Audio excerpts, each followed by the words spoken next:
And I want to take this opportunity just to mention some things. I've not gotten into the sermon, so don't think I've started.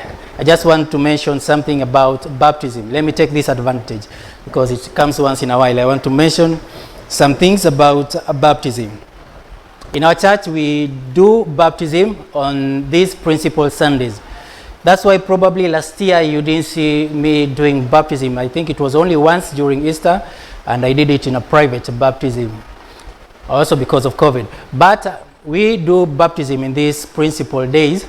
That is the baptism of our Lord. That's the day we do baptism.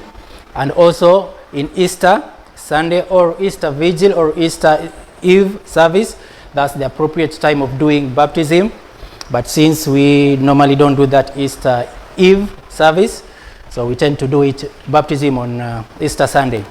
And then also we do baptism on Pentecost Sunday, and also we do baptism on All Saints Day.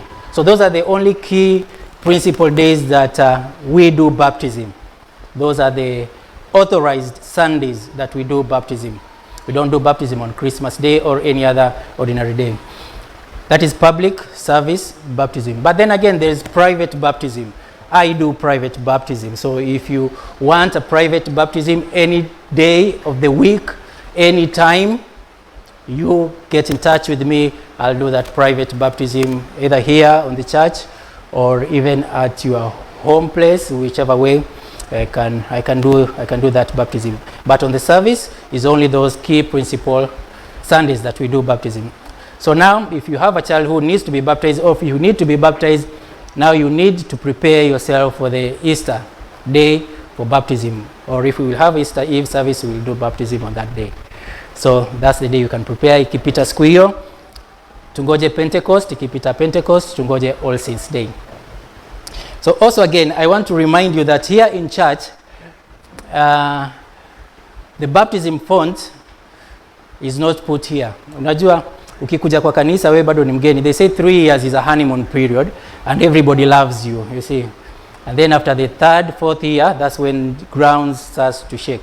There's a program I used to love, the comedy Everybody Loves Raymond. So I used to watch it. So I was thinking about it, you know. I didn't want to ruffle feathers. You know, you unaweza kuleta mabadiliko, then people think huyu anafikiria nini, mbona analeta changes hapa. But now I've finished 3 years, I can now start to do those changes. So if you hate me, then you see what you can do. But so this here is no longer going to be here. It's supposed to be at the back there. At the back there. And by the way, just by the way, when on a procession, when we are getting in procession, that door, after the senior most person, that door is closed. So you don't enter again until maybe it's the hymn has finished and maybe it's praise and worship, or we are preparing to do the reading, then the doors can be opened. Because it's a procession, it's called the triumphal entry. We believe that Christ is processing, and the vicar, the word vicar means Christ representative, so it means that I will be the last. If there is an archdeacon, we will be the last. If there is a bishop, he will be the last. And those people are the ones who are participating in the service. So once the vicar has entered, the door is locked. So you don't have to enter. Unajua okay, hata unangoja ningie ndo unifuate nyuma yangu. That it means you are the vicar. Then then you want to get in. Nitakuachia ibada uendeshe. So, but you wait. At times I'm gracious enough. I have grace. I always wait. Saa zingine utaona nimesimama pale, I see you rushing with the car, I wait, get in so that I be the last. So next Sunday we'll start to do that. We'll be closing after the procession has gotten. We close the door. The next time is when the praise and worship is on the stage. Then the doors can be opened. Then you can come in. In other words, keep time in service. So back to baptism. I have a lot to say. I've been away for a long time. Don't keep with me. So I have a lot to say. So in baptism, for you to be a member in this church, you need to be baptized. It's something that again we've overlooked, but now those people will be coming in to register as members. We have to find out if you are baptized, because membership in church is a body of believers, and you cannot be unbaptized and we are baptized and then you want to be yoked together with us. You have to be baptized for you to become a member of this church. Yeah. So that's one thing we'll try to look up to, and that's why we started a WhatsApp group. It's called St. Peter's Members. I believe all those people in that WhatsApp group are baptized people. by the conversation that goes on in that WhatsApp group. So I can know that this group people here are baptized. And there's another group of the Nyali church. That one is for social. But this, because a baptized member of a church is the only person allowed to transact business in the church. You are allowed to air your opinions.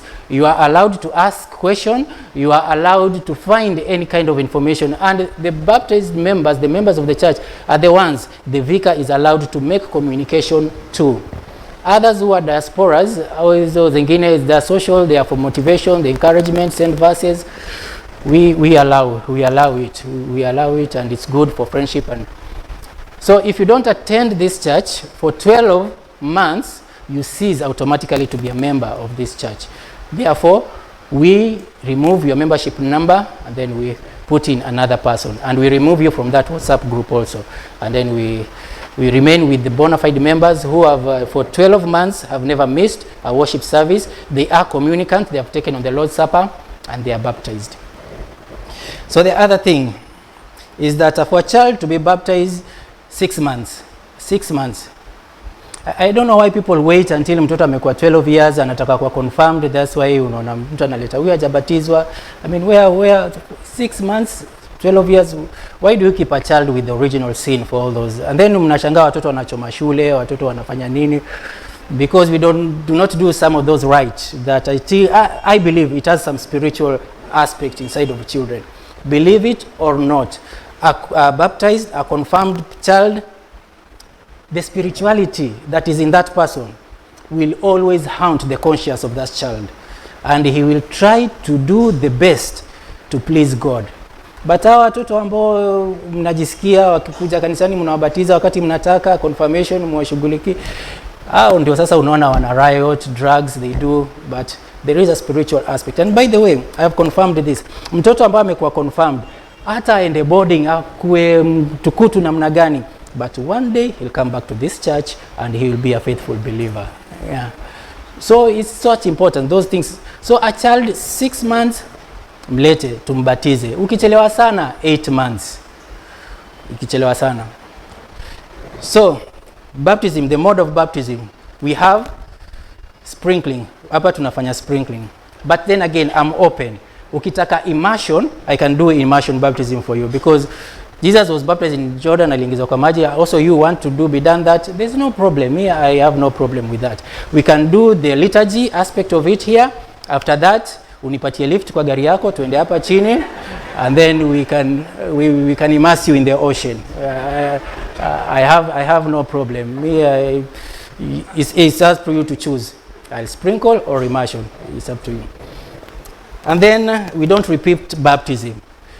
If you are coming from another church, I will not rebaptize you. So long as you've confirmed that from that church you are baptized, I welcome you.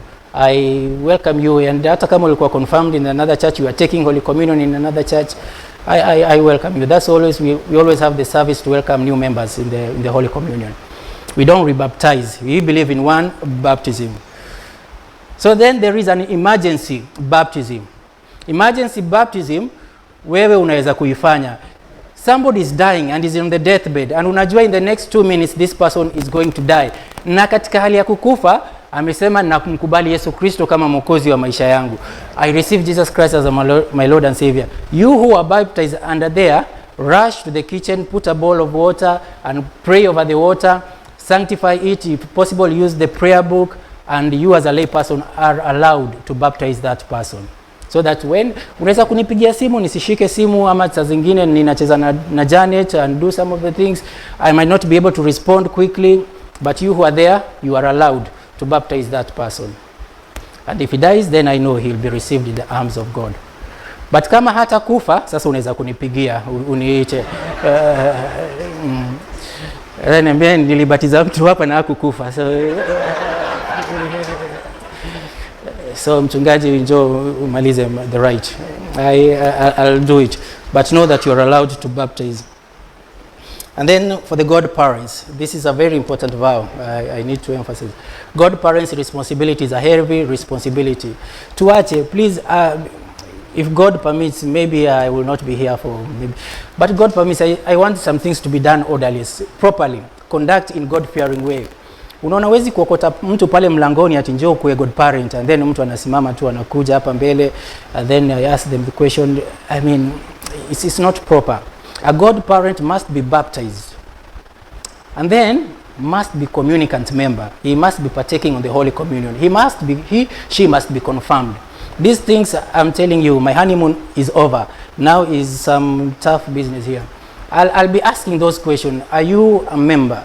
Are you a member of this church? Are you baptized? Are you taking Holy Communion? That's when you can be able to be a godparent to that person. And then the godparent must be the same gender with the person who is being baptized. A lady asimamiwe na godparent mwanamke. Mwanaume asimamiwe na godparent mwanaume. Don't mix genders up. Because we want the same gender, it is easy to mentor and to lead these people in the way of Christ. Please take this godparent issue seriously. Najua hapa the first service wajua ni old. Niliwaambia kwamba hapa si expect kubatiza watu in the first service. But this second service, I know people are going to have babies and I expect to do some baptism. So when that time comes, please look at the kind of person you select to be a godparent. And by the way, a person who is not talking to another person in this church cannot be a godparent. Yeah, he has to be a person who can be easily reconciled with another person. Yeah, that's how even though kunaendanga. Alafu sasa, the other thing, children who are born out of wedlock, I baptize them. Out of wedlock, I baptize them. We can't penalize a child because of something that he or she is not responsible. Yeah. So we baptize. You just let me know, explain to me the father. I don't know, mama yake sijui yuko wapi, but I'll receive him and I'll baptize that person.